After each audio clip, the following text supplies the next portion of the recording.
Welcome back to Braintree Today.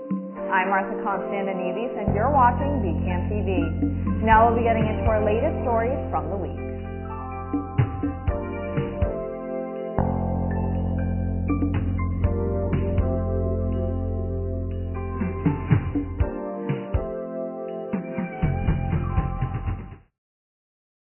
Welcome back to Braintree Today. I'm Martha Konstandinidis and you're watching BCAM TV. Now we'll be getting into our latest stories from the week.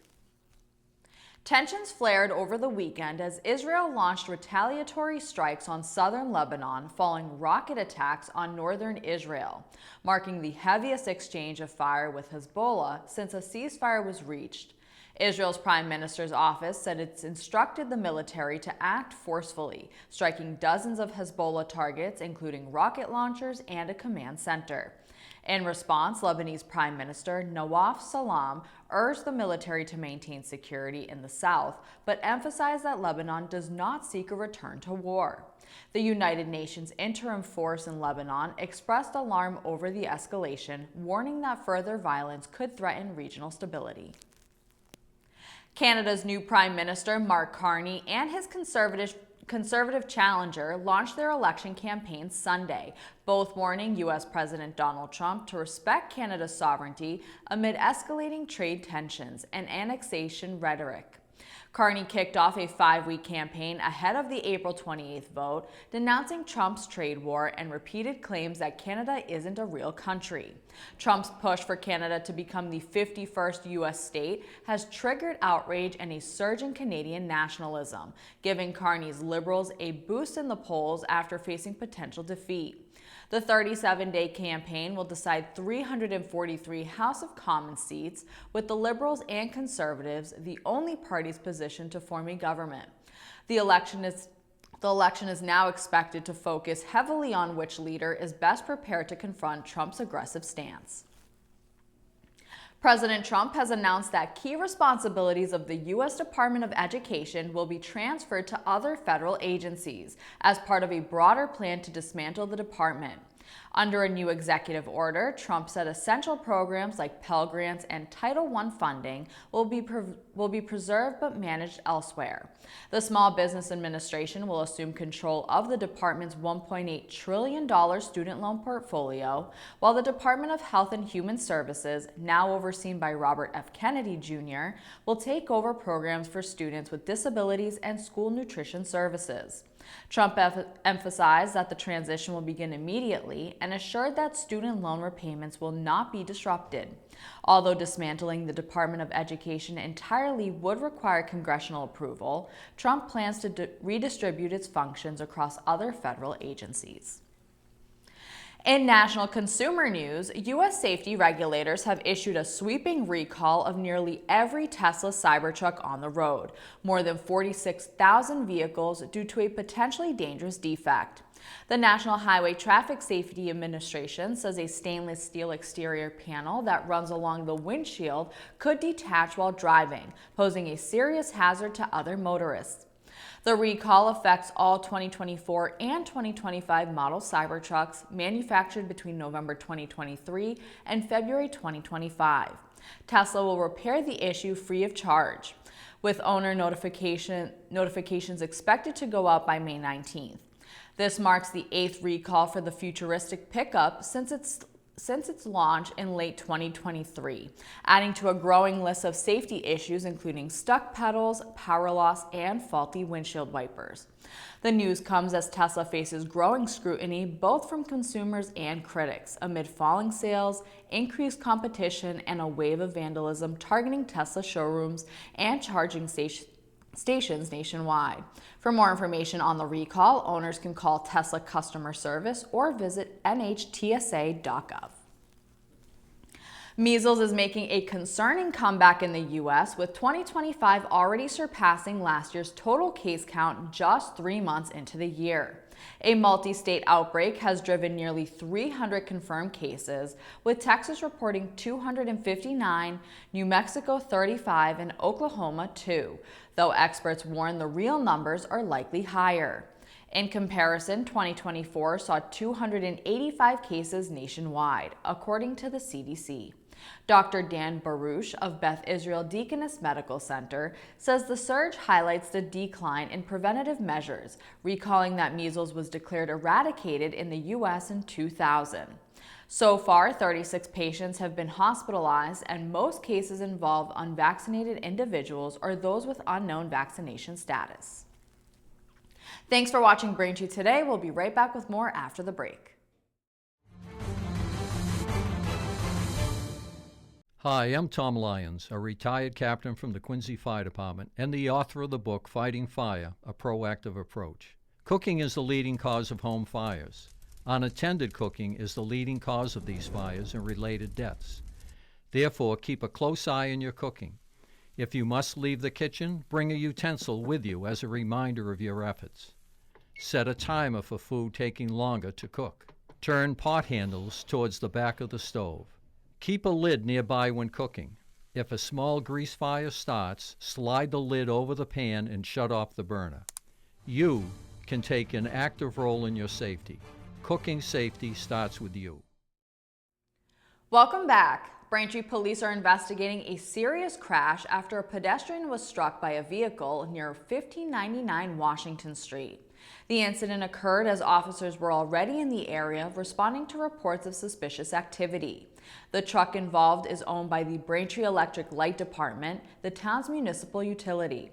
The victim was treated at the scene by police, firefighters, and paramedics before being transported to a local hospital with serious injuries. The Braintree Police Department is leading the investigation with assistance from the Massachusetts State Police Collision Analysis and Reconstruction Section. Braintree Mayor Erin Joyce is getting ready to give her first State of the Town address on March 27th. Joyce shared the date in the monthly Braintree newsletter, and in the newsletter, Joyce wrote that she's looking forward to sharing with the community all that they have been up to in the last year and where we look forward to going to in the years ahead. She said she'd share new economic development strategies that will be rolling out and some surprises. Joyce also wrote, "Braintree is truly the best town on the South Shore to live, work, play, and stay, and I want to share with you all the reasons why I feel so fortunate to have been serving as your mayor over the last year." The State of the Town address will be streamed and televised by BCAM TV.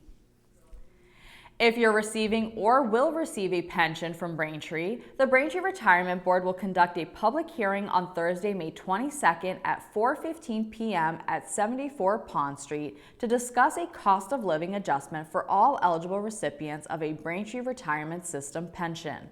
You can join in person or remotely via the Zoom meeting. Visit braintreema.gov for more information.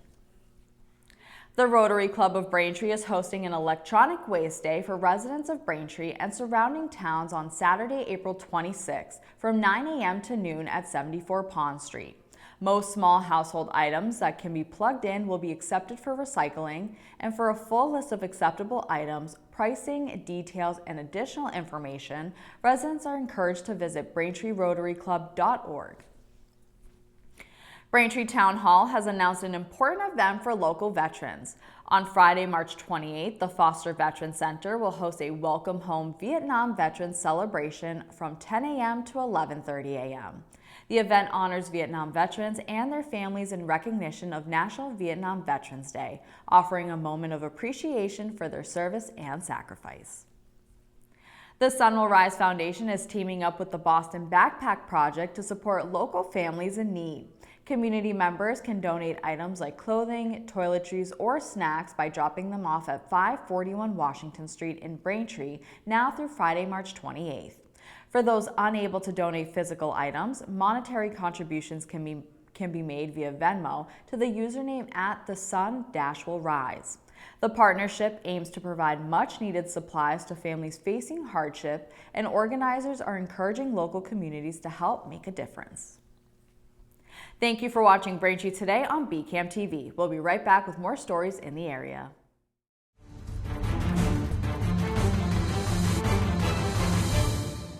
Hi, I'm Tom Lyons, a retired captain from the Quincy Fire Department and the author of the book Fighting Fire, A Proactive Approach.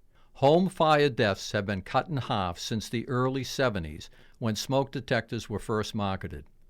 Having smoke detectors in your home can double your chances of survival in a fire. 60% of residential fire deaths occur in homes without smoke detectors. Thus, smoke detectors must be present on each level of habitation. Photoelectric smoke detectors are required within 20 feet of a kitchen, bath, or shower. They are required on the ceiling outside bedrooms no further than 10 feet away. They are also required to be present on the ceiling at the base of stairwells. Additional placement may be required depending upon the year the home was built or when a substantial addition was added. Create a safe home environment. Maintain your smoke detectors. Thank you for doing so. Welcome back to Braintree Today. Now let's get right into more stories.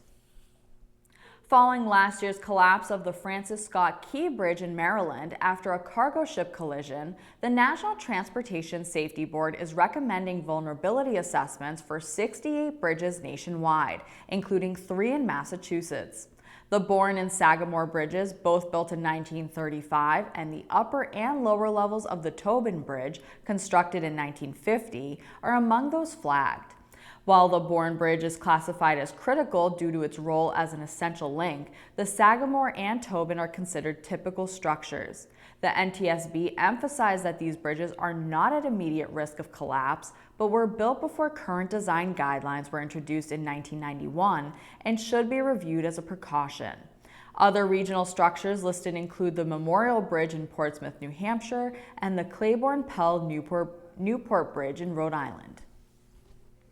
The publisher of The New Yorker is pushing back against a court order requiring one of its reporters to hand over notes from an interview with Patrick Clancy, the husband of Duxbury murder suspect Lindsay Clancy. Last month, a Plymouth County Superior Court judge granted a motion from prosecutors compelling New Yorker publisher Condé Nast to release all notes, emails, texts, and voicemails related to an October 2024 interview conducted by reporter Aaron Orby with Patrick Clancy, according to court records. Unlike many other states, Massachusetts does not have a shield law explicitly protecting journalists from being forced to disclose confidential sources or materials. Lindsay Clancy's attorney, Kevin Reddington, has stated that she will present an insanity defense when her trial begins in January 2026. He has previously argued that Clancy may have suffered from undiagnosed postpartum depression and was over-medicated with prescription antidepressants and anti-anxiety drugs. Patrick Clancy told police he believed his wife had been prescribed too many medications and was not responding well to them. However, investigators have found no evidence that she abused any medications at the time of the tragedy. The City of Quincy's Commissioner of Public Health, Marley Castley, was arrested and charged with operating under the influence after being stopped for allegedly driving 100 miles per hour on Route 3 South in Weymouth around 2 a.m. Sunday, March 16th. According to the police report, the 29-year-old Abington resident was returning home from a Boston restaurant where he said he had 2 gin and tonics. A state trooper noted the smell of alcohol, bloodshot eyes, and thick speech before administering a field sobriety test. Castley was arraigned Monday in Quincy District Court, pleaded not guilty, and was released on personal recognizance. His attorney, Scott Martin, called him an upstanding citizen and said they expect a full exoneration. Country music superstar Darius Rucker will headline Quincy's 400th anniversary celebration with a special performance at Veterans Memorial Stadium on Saturday, August 2nd. The Grammy Award-winning artist will be joined by special guest Austin Williams as part of a year-long lineup of events honoring the city's historic milestone. Mayor Thomas Koch called Rucker's performance a monumental addition to the celebrations, which also include family-friendly events, historical programming, a lecture series, and more. A second concert date is expected to be announced soon, and tickets are already on sale as of March 14th. As temperatures rise across Massachusetts, pet owners are being reminded that tick season has officially arrived. Dr. Dylan Grayson, a veterinarian at Boston Veterinary Clinic in Brookline, says calls from concerned pet owners are increasing as more ticks are spotted on dogs and cats. Ticks become active when temperatures climb above 40 degrees, and New England's unique ecosystem makes the region especially prone to tick-borne illnesses. Experts urge a regular routine of flea, tick, and heartworm prevention treatments for pets, as ticks can transmit diseases causing fatigue and joint pain in animals, and illnesses like Lyme disease in humans. Health officials also recommend avoiding wooded areas with tall grass and checking yourself and children after spending time outdoors. The Massachusetts Department of Public Health advises contacting a doctor if you're bitten by a tick and develop symptoms such as a rash, fever, headache, or muscle aches.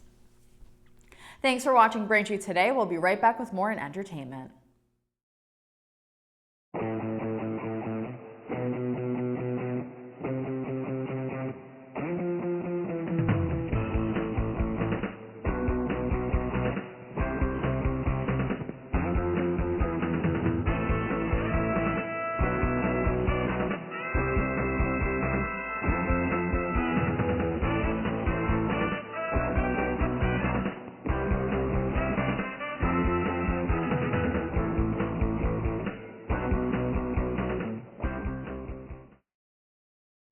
Welcome back to Braintree Today. This week in entertainment, we have 3 recommendations for you to watch. First, Snow White is a live-action adaptation of the 1937 Disney animated film Snow White and the 7 Dwarfs. The film follows a princess who joins forces with 7 dwarfs to liberate her kingdom from her cruel stepmother, the Evil Queen. The film stars Rachel Zegler and Gal Gadot. You can watch Snow White now in theaters. Next, The Alto Knights follows 2 of New York City's most notorious organized crime bosses who are vying for control of the city's streets. Once best friends, petty jealousies, and a series of betrayals set them on a deadly collision course. The film stars Robert De Niro and Cosmo Jarvis. You can watch The Alto Knights now in theaters. And finally, Magazine Dreams follows an amateur bodybuilder who battles both the limits of his physical body and his own inner demons to gain recognition. The film stars Jonathan Majors and Harrison Page. You can watch Magazine Dreams now in theaters. That'll do it for news today. I'm Martha Konstandinidis, and thank you for watching Braintree Today on BCAM TV. Stay safe, and we'll see you next time.